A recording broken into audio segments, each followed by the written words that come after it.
I want to highlight some improvements that a lot of people can make to their code. This was something I saw moderately frequently. The code works, as you can see. Let's just run it with another input. So, seems to work. But the students who did this are kind of missing the point of the default arguments, the default values for the parameters. So, you don't need any of this. You can really just print, let's do this. What was it supposed to say? Today, I'm feeling.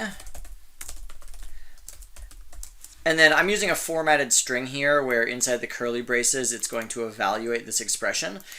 You really just need the one print statement, and let me kind of show you how this works. So I've reloaded it. If I say mood today and I don't give it any argument, it will assign neutral by default and then evaluate this and print neutral. However, if I say happy, now happy gets assigned to mood, and again I evaluate it. So the idea is you don't need to test with an if statement because this will assign a value exactly in the case where you don't assign one yourself. So that's the first improvement. Here's an example of a solution which again works, I think, but there are several improvements to be made. Just as a note, a backslash is how you can break a single statement across multiple lines in Python. So this person, their function is called isVowelSandwich, and they're saying if the first letter is not a vowel and the second letter is a vowel and the third letter is not a vowel, then return true, otherwise return false. Okay, so then isVowel was a function they wrote themselves where they're looping over each letter inside that string and then testing if the input equals one of those. So let's improve this in several stages.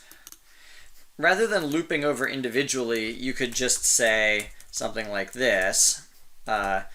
If let in A-E-I-O-U, then return true, else return false.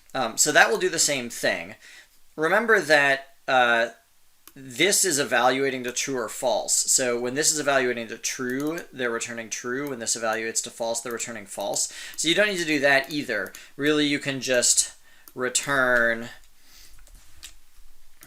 the outcome of whether or not letter is in the vowels, and that's the same thing.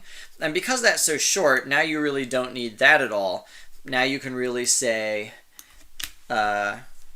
if word 0, if it's not true that word 0 is in A-E-I-O-U, and it is true that word 1 in A-E-I-O-U, and it's not true that word 2 in A-E-I-O-U, and that works. And then we can do the same thing here because we don't need the true or false. We can really just return the results of how this thing evaluates. So that's probably the shortest solution that I think that makes sense. Let's verify that it works. So is vowel sandwich hop true false O is false. Okay, so that seems to be working. However, we're not doing any error checking, so I believe it said in the problem statement that the input has to be length 3. So I saw some people doing this. They said if the length of the word doesn't equal 3, return false. Otherwise, let's return the output of this. That again works, but there's a shorter way to do it in Python. We can say return all of this if the length of word equals 3. Otherwise, false. So that's as one big statement. So we're saying return this thing if that if statement evaluates to true, otherwise this. So again, it's sort of like a big one-line solution. And we should be able to verify it again, so that still seems to be working. But now, if we have a longer one, false. Here's the create phone number problem. This person is looping over all the locations in this presumably string. Oh, I see. So no, so this is a number, I guess, and they're looping over all the locations, and then they're casting each of the numbers to be a string, and then at kind of key indices, they're adding the appropriate parentheses to the output and then returning it at the end. This is a very Java way of doing it, not a very Pythonic way of doing it. So let's comment this out. Oops. And let me paste a more Pythonic version. So in this version, we've got our input. I convert it to a string. And then remember, you can use slices on a string just the way that you can for a list. So this expression right here, oops, I'm missing my closing brace. So that expression right there is saying, return the substring starting in index 0 and going to index 2. The fact that it's inside the curly braces means that we're evaluating that expression because this is a formatted string. So we're going to display a parenthesis, then we're going to, display the first 3 digits, then a closing parenthesis. Then this is another slice, which will display the next 3 digits, and then we display a dash, and then the final 3 digits. So again, this is like, whoa, I think I just have something.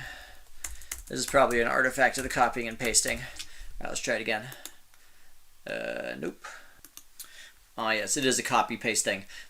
See the difference between that double quote and this fancy double quote? The fancy double quote isn't really a double quote. Okay, there we go. Yay. So create phone number. Oops. There we go. And so as you can see, it's outputted the string that seems to be in the right format. Let's take a look at this one, the can alternate.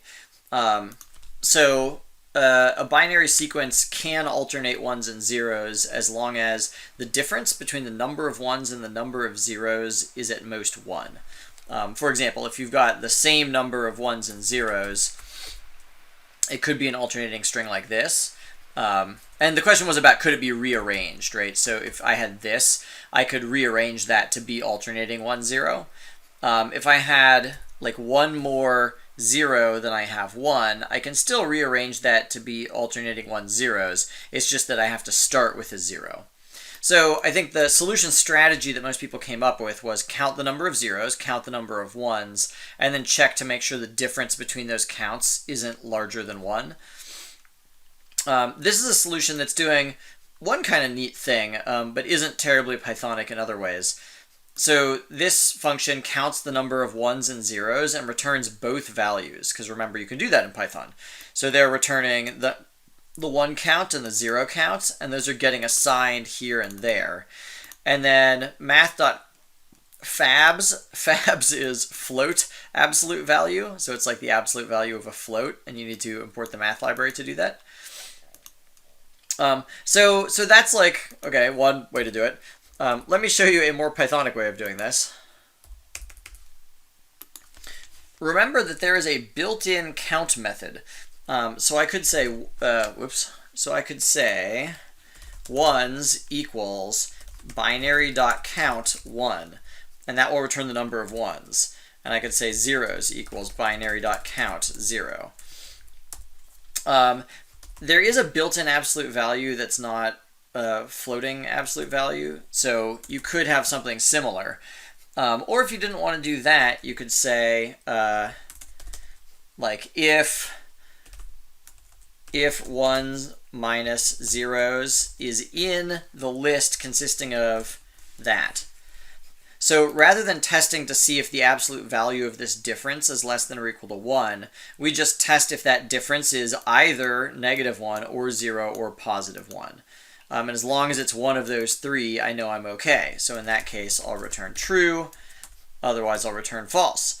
But remember, whenever you find yourself doing a construction like this, remember that that's silly, because you can just return what this if statement evaluates to be. And then, like, we could make it even shorter if we wanted to, just by substituting each of these in there. And so now it's sort of a one-line solution where we're saying count the ones, subtract the count of the zeros, and make sure it's in that set.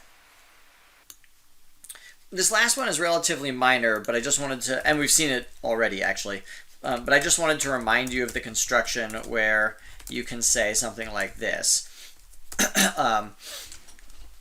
Rather than testing for the condition that would make your input invalid at the beginning and then returning the thing you want, instead think about it this way. Let's assume the input's okay, and let's return, oh, I have an important thing to tell you.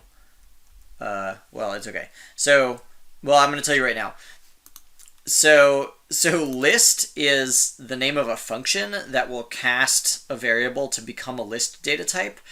But there's nothing in Python, there aren't any reserved words in Python in the same sense as in Java. So there's nothing stopping you from naming your parameter list. But if you do that, now the symbol list has a new binding, and so you have no way of running the function. It's like you've overwritten the function with your own variable, and that's probably not so good.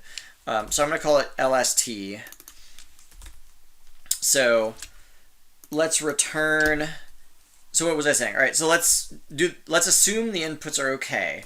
So we're going to return starting from like the last and the nth character from the end, and then going forward to the end of the list. But we only want to do that if n is less than or equal to the length of the list.